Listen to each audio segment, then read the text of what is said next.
warahmatullahi wabarakatuh. Perkenalkan, nama saya Arista Widya Ridwan dengan NIM 23410391. Baik, di sini saya akan menjelaskan mengenai kasus pencemaran lingkungan perusahaan tekstil di Pasuruan yang dihukum dengan denda 48 miliar dan kaitannya dengan prinsip hukum lingkungan internasional.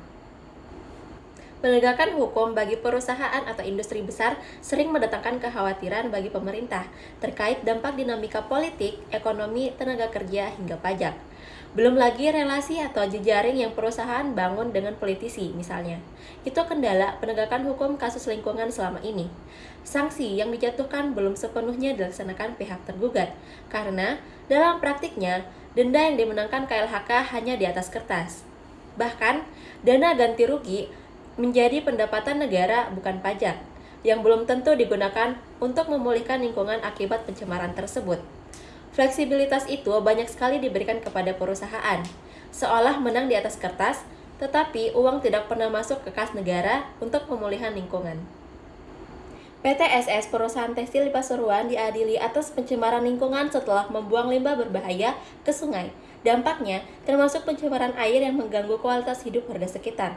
Pengadilan Negeri Surabaya mengabulkan gugatan dari Kementerian Lingkungan Hidup dan Kehutanan atau yang biasa disebut dengan KLHK dengan menjatuhkan denda sebesar 48 miliar. Berdasarkan pasal 87 ayat 1 Undang-Undang Nomor 32 Tahun 2009 bahwa PT SS terbukti mencemari lingkungan, melanggar prinsip polluter pays yang mengharuskan pihak perusahaan bertanggung jawab tanpa perlu membuktikan kesalahan. Prinsip polluter pays adalah prinsip yang mengharuskan pihak yang menyebabkan pencemaran untuk menanggung biaya pemulihan dan pembersihan lingkungan yang tercemar akibat kegiatan mereka.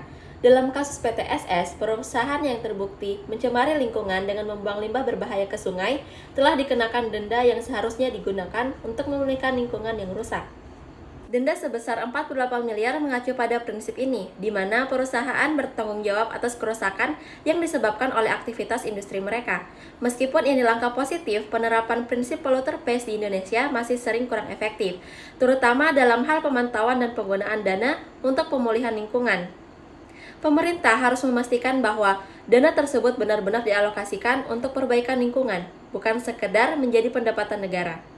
Penegakan hukum yang konsisten dan transparan sangat penting untuk memastikan prinsip ini dijalankan secara adil, mengingat potensi pengaruh politik yang dapat melindungi perusahaan besar dari sanksi yang seharusnya mereka terima.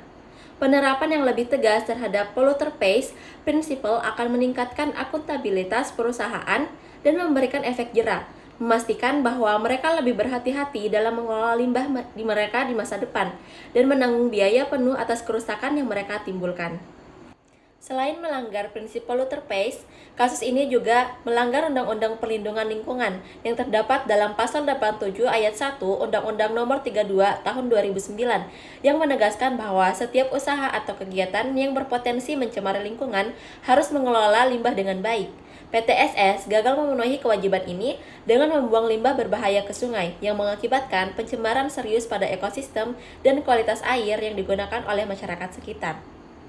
Penerapan sanksi dengan denda sebesar 48 miliar adalah langkah penting dalam menegakkan hukum dan memberi efek jera kepada perusahaan yang melanggar. Namun, meskipun sanksi dijatuhkan, ada pertanyaan mengenai implementasi praktisnya. Dalam praktiknya, banyak perusahaan besar yang berhasil menghindari konsekuensi serius karena kekurangan pengawasan, kurangnya personel yang memadai, dan faktor politik yang mempengaruhi keputusan penegakan hukum. Dalam kasus ini terdapat implikasi dan solusi, yaitu implikasi penegakan hukum yang lemah. Kasus ini dengan mengungkapkan kelemahan dalam penegakan hukum di mana meskipun ada denda, implementasinya seringkali tidak sesuai harapan. Denda hanya berdampak terbatas jika tidak ada pemulihan lingkungan yang jelas. Yang kedua, ketidakadilan pengawasan. Industri besar sering lolos dari sanksi berat, sementara perusahaan kecil mendapat perhatian lebih. Ini menciptakan ketidaksetaraan dalam penegakan hukum lingkungan. Terdapat solusi. Yang pertama, penegakan hukum yang lebih diperketat. Pengawasan perlu diperketat, terutama terhadap perusahaan besar yang memiliki pengaruh politik dan ekonomi. Pemerintah harus lebih berani menindak tegas tanpa kompromi. Yang kedua, pemanfaatan dana denda untuk pemulihan. Denda yang diberikan harus sepenuhnya digunakan untuk memulihkan kerusakan lingkungan, bukan hanya menjadi sumber pendapatan negara. Keterbukaan dan akuntabilitas penggunaan dana perlu diawasi. Yang ketiga, konsistensi dalam penerapan hukum. penegakan hukum harus konsisten dan tidak pandang bulu, agar memberikan efek jera yang nyata kepada pelaku pencemaran, baik yang besar maupun kecil. Ini dia pencemaran lingkungan perusahaan tekstil di Pasuruan yang didenda dengan sebesar 48 miliar.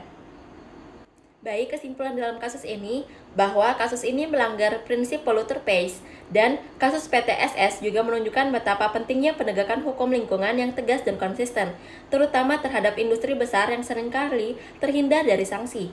Meskipun denda telah dijatuhkan, pengawasan yang lebih kuat dan transparansi dalam penggunaan dana pemulihan lingkungan sangat diperlukan untuk memastikan efek jera dan keberlanjutan ekosistem. Untuk masa depan, sistem penegakan hukum harus lebih berfokus pada pemulihan dan pencegahan, bukan hanya pada hukuman, agar dampak pencemaran lingkungan dapat diminimalkan dan keadilan dapat tercapai. Baik, sekian penjelasan kasus terhadap penerapan prinsip polluter pays dalam kasus pencemaran lingkungan perusahaan tekstil di Pasuruan yang dikenai denda sebesar 48 miliar. Kurang dan lebihnya mohon dimaafkan. Wassalamualaikum warahmatullahi wabarakatuh.